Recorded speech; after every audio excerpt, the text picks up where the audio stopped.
Chris and Rob, it's lovely to see you again. I remember last speaking to you about Earth, and I thought that that was a pretty Herculean attempt to squash the history of the planet into a series. And now you've done it again, this time with the history of life. So how did you go about trying to fit the epic story of evolution into 5 episodes? We like a challenge. And so we felt that after dealing with the history of Earth and essentially the history of life and underlying, how life works, as it were, was one that we felt that we should rise to. And we took a similar approach. You'll remember from Earth that we didn't do it chronologically. So we haven't done that with evolution. We haven't started with a tiny cell and ended up with us. We're not the be-all and end-all of evolution. It's not stopped. So we've taken 5 iconic animals and used those to carry a narrative which explains various aspects of evolution. So we've broken that down again into evolution of intelligence, evolution of feeding, evolution of reproduction, etc. So that was it. And we're trying to constantly think about, how can we put the story together which is going to engage our audience, bring them into it, surprise them, which is essential. They need to be entertained as well. But then ultimately, when they've watched the entire series, they're going to... well, from my point of view, they've got to love life more than they did when they started. And it's got to have more intrinsic value for them because we need them to look after it. I think the joy is that the series is both epic and really personal at the same time. So I like to think of them as biographies of these creatures' lineages, so that you go back in time to the formative moments in these this sort of genetic history, and you meet the same character but with different faces as you go along, and see this extraordinary sweep of time, but the incredible shifts and changes. But then at the same time, you get down into realizing behind some of the most creatures you might take for complete granted, from ants to leeches to even, an ostrich, just what an extraordinary historical journey and biological journey every living creature's been on this planet. So it's really sort of binds those two things together. Yeah, I love how every episode really captures the kind of transformative power of evolution, because you'll be like, I'm going to talk about bats, so I'm taking you to the Ediacaran, or love elephants, let's look at LUCA the tiny blob. It really just shows, how these bonkers stories of adaptation and innovation. But as you rightly point out, early on in the series, evolution doesn't have a plan. So how do these incredible transformations occur? Well, it's about taking advantage of resources, isn't it? Life is hungry to find a way of avoiding competition, basically. I guess you could say that life always wants the easiest life that it can, because there it can best prosper. So what we've seen during the course of the planet, of course, is access to those resources and their availability or existence has constantly changed. So life's tenacity means that it has to adapt to be able to do that. And it needs a mechanism in order to do that, which I suppose you would argue is evolution. All of the organisms that we know at this point in time have come from a common ancestor, LUCA, as you've suggested. So we've got that starting point there. So how did that one type of cell give rise to all of that diversity of life? Why did it give birth to all of that diversity of life, and all the blind ends and things that have come and gone, all of the extinctions? That for us is a real challenge to get that across. But I think it also helps because it's almost like we've got a building block, okay, and we've made everything out of this. So there are a set of rules there because you've got that block, if you like. But at the same time, as we know, without chance and mutation, essentially, then we wouldn't have the diversity in the world that we've got today. We wouldn't have that capacity to adapt to very often very rapid changes in resource availability. So we would have had mass extinctions as we've had before. When you tell this story, it does engender, at least from my point of view, a real sense of wonder about life itself. And although we focus very much on the science, I think we also have to say that, there is an air of romance to it as well. We are a remarkable species in an extraordinary place on one little planet with all of this beautiful life around us. And it's only there because it's all evolved from one common cell. It's just bonkers, but brilliant. One of the joys of the series is actually being able to really lean into the way evolution works to tell the story. I think there's one of the things we tried really hard to do was to try and break away from the misconception that's really easy to fall into, that there's a sort of end goal, whether that's us or whether it's a panda or the bat itself. So, because evolution isn't planning to get to be the bat or the ostrich or the elephant, it moves forwards in quite a blind way. And so we work really hard to push the storytelling into that phrase, that was kind of a situation, so that when we go back to the little creature in the Ediacaran, we don't know, and evolution doesn't know what direction its evolution is going to take. And that serendipity of that journey that happens is what provides the sort of narrative drive of the series. And indeed, I'm sure everyone understands we're going to get back to the bat, but there are so many twists and turns on that journey that are unexpected, because that is the way that evolution works. And an interesting point that you raise as well, something I've always been interested in, is that natural extinction is necessary for evolution to occur, not at the rates that we see today, obviously, but you have to have something to die off to create a niche that then something else can fulfill and rise to. And we do see a glorious example of this in the Ediacaran. And I was wondering if you could just talk us through briefly how the evolution of the anus gave rise to the first ever mass extinction event. Yeah, well, it's about developing complexity, basically. So you've got a more complex organism. It's going to require more energy to keep it going. And as a consequence, it needs to improve its capacity to get access to that energy. So if it's basically just got a mouth and it swallows whatever resource it's eating, swallows its food, it digests it, but then it has to egest it out of that mouth. What it means is that when its mouth's full, it can't eat anymore. And then it's got to essentially, regurgitate the waste products out of that. This is a slow, time-consuming, inefficient process. The minute you've got a through gut, so you've got food going in one end, being constantly processed and coming out the other, it means you can eat almost, constantly, which means you can access more energy, which was going to give you a greater capacity to grow, etc., etc., etc. Now, the key thing about that is that once you've got a mouth and you've got an anus, obviously you want to put your mouth where the food is, and that means that you need to be able to find that food. And this gives rise to the evolution of sensory organs, whether it's smell or taste or visual. And that means that you're going to put those organs near your mouth. It makes sense to have them there. And then you've got to orchestrate changes in behaviour. So you want to minimise the amount of time that those sensory organs are going to be communicating that to a brain. And therefore, once you've got your eyes, your nose and your mouth and your brain in one place, you've got a head. So the sort of the punchline for that is that, you wouldn't have had a head without an anus. So the anus comes before the head. Now, this is a really fundamental, basic thing. I mean, there's the sort of things that you could have worked out, basically. But what we do in our program is we put those in front of our audience and say, essentially it's common sense, isn't it, really, what I've just described? But we don't tend to access that because we don't ask questions in that way. It's not the way that we're invariably trained to do. So what we do is we're trying to train our audience to ask those fundamental questions about why things like that happen, and give them the capacity to figure it out and reassure themselves that they've got it right. But yeah, I love the joy of, no anus, no head, basically. It's true poetry. I love it. Yeah. And absolutely, and also that joy, that was one of the joys of making the series. It was asking these questions you never think need to ask, which is, how did the anus come about? Did you know that there was a time where there were no anuses on Earth? And it's like that's I love that, and those really simple questions is what's led us to some of the best content in the series. Yeah, we do not know how good we have it, and yeah, the development of the anus. It's one of several quantum leaps in evolution that you describe in the series. There's the emergence of sex, of gills, moving on to land, being able to eat plants.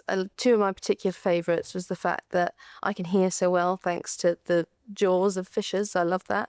And also the way that retroviruses may have shaped the brain. I think that's just fantastic.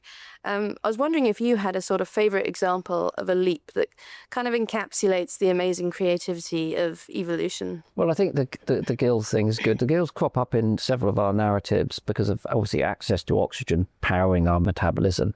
And then you've got blood, and then you've got a heart, and that fuels that thing.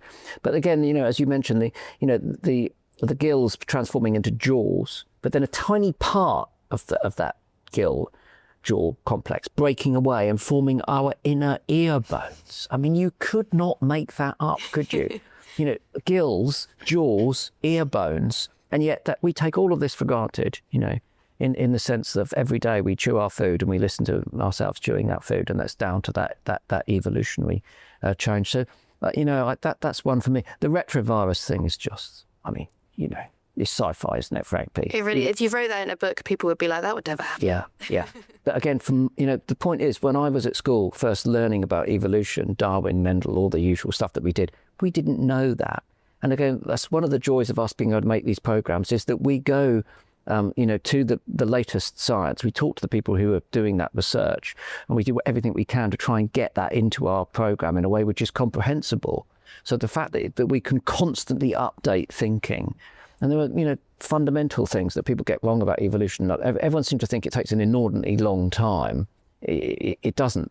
It can happen very quickly if new resources become available or they get taken away. So, you know, I do remember, again, that was a preconception that, you know, when I was at school, long time ago now, of course, is that you had to wait ages for anything to happen in evolutionary terms, which is simply not true. So, yeah, from our point of view, one of the challenges, though, is that, you know, the scientists, we don't have all of the answers. Sometimes we only have ideas. We've got limited amount of material to come up with, you know, the theories, as it were.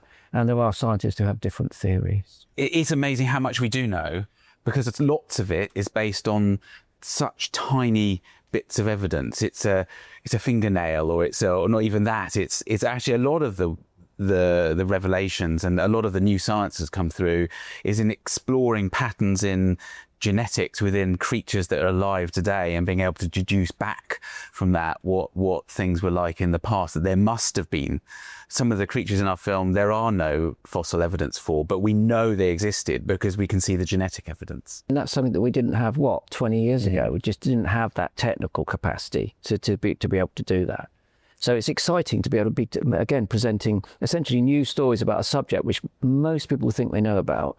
You know, they have an idea about the evolution of humans, which has obviously radically changed in that period of time, and also the evolution of life, which is this cell, amphibian, reptile, dinosaurs, mammals, plodding process over millions of years, and it's not like that. Yeah, it was astonishing. I mean, as someone who gets to very luckily spend all day delving through science news, there was so much that came up that I hadn't come across before. And this is in the sort of stories of, we've got our 5 key animals, the elephants, bats, dolphins, horse, and ostrich. I found in the elephant episode particularly, I really found myself thinking, like, having a trunk would just be great, wouldn't it? They're such incredible tools. And it got me wondering, like, if you could just defy evolution for a second, if you could just pick and choose any animal's superpower, what would you like to have? Well, you're looking at a man who's wearing hearing aids, so I'm going for bat echolocation. I just missed being able to hear things as well as I used to be able to hear them. And we never heard them on, you know, with the capacity the bats do in that high frequency range. So I mean, again, it's something that you can't say this because you can't say seeing with sound because it's anachronistic. But basically, they build a world out of sound. And I love that idea of being able to do that. And in fact, once I went to meet a man in America who was blind and had learned to echolocate by clicking. Wow. And we sort of built an assault course, and then he tried to get me to click, and we were there working on it all day because it was technically challenging. And so he and I were clicking all day and stuff like that. And do you know what? I was on the brink of thinking that I could be able to do what he did. And he cycled, he walked and everything, and he was constantly clicking. So by enhancing that part of his, you know, neuroplasticity in his brain to be able to concentrate, you know, and utilize sound more effectively than the vision, which he'd been robbed of, he was able to mimic on some level a bat. I'd love to be able to do that. That is phenomenal. Yeah. Wow. Yeah. What about you, Rob? I was going to say hearing as well, but I'll go for the bat's ingenuity in flight, the other side of that echolocation story, and just what incredible flyers they are, and the revelation. One of the facts that really sticks with me is that the bats are, you know, essentially the most successful mammal out there. And, you know, we like to think of all these charismatic things, but they're just everywhere and in every guise. And yeah, Yeah, I was reading the other day about how they were the only mammal to make it to Zealandia. There's no stopping the bats. They're incredible animals. Chris, you were really in your element on this series. You got to hang out with lungfish, leeches, there's a great velvet worm and tapirs. I mean, these are some of my favourite animals. I was wondering if you had any sort of funny or memorable moments from filming that you could share. Well, I'm glad you picked on that particular assemblage of animals because they were all my favourites too. Oh, good. For me, it's the quirky things, that are always more interesting, I think. Velvet worm was an absolute lifetime highlight because I'd seen them, drawings of them as a kid and photographs and film ever since. And the velvet worm was an enormous struggle to get hold of. They're not easy to find, but because of their lifestyle, obviously they live in damp jungles and under logs and so forth, and they occur at low density. So we managed to find someone who got us the velvet worm. I hadn't seen it, but I knew it was in a tank waiting for the next day. We get up that day to go filming, and the velvet worm has disappeared. Now, it's improbable that it's managed to escape from the tank. The tank looked like it was not, but it was pretty escape-proof. But we couldn't find it in the tank. It was small. It wasn't a giant velvet worm. You get them about that big, don't you? But this was a very small one. And thank goodness, after a lot of fretting, we found the velvet worm.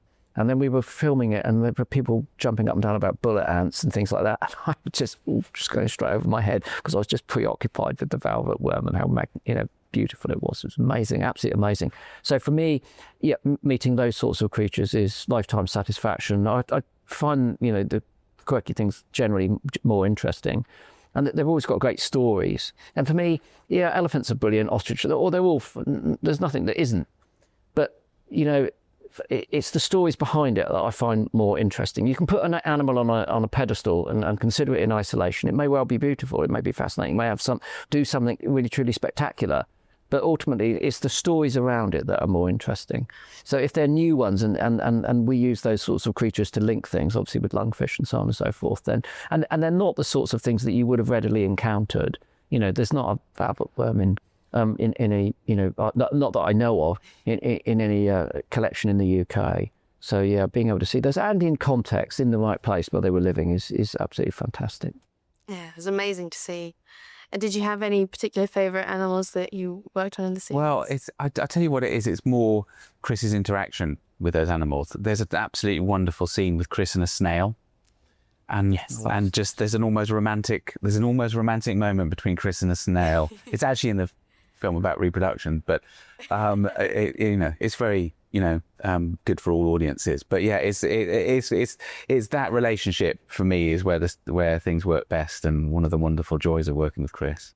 Yeah, I think the snail sequence is a great reminder to view the animals that we see every day in a fresh light, because they all tell these incredible stories. Yeah. And I suppose then just to finish on, I would love to know what you hope the story of evolution will kind of remind people of in terms of our role in the world and how we relate to nature. Well, look, wildlife TV, science, TV has brought people an awareness of the diversity of life on this planet, and generated an affinity for it. There's no doubt that David's catalogue of work has made people aware of an extraordinary range of creatures that otherwise they would never have got to see, never got to imagine even. So we need to just move that on. We need to make people care, because we're in the midst of a crisis. And if people don't care, they won't change. And we've got to change in order to survive. And I think what this series does is a couple of things. It says we're not the be-all and end-all of evolution, and it hasn't stopped. We're just part of a story that's going to be told over many more billions of years when it comes to life on this planet. I like that. I really like that humbling aspect of it. And I think that should put people in a good position to think, we're not that important. It's life which is important. And when you look at the extraordinary journeys that we, expose and explain for all of these other things, it should create an inherent value in how they perceive this wealth of life around them. Yeah, it's such an uplifting watch, I think. It just shows you the choreography of nature, and also I think it's given me a kind of newfound appreciation for all of the human talents I used to take for granted. So thank you so much. It's such a pleasure to watch.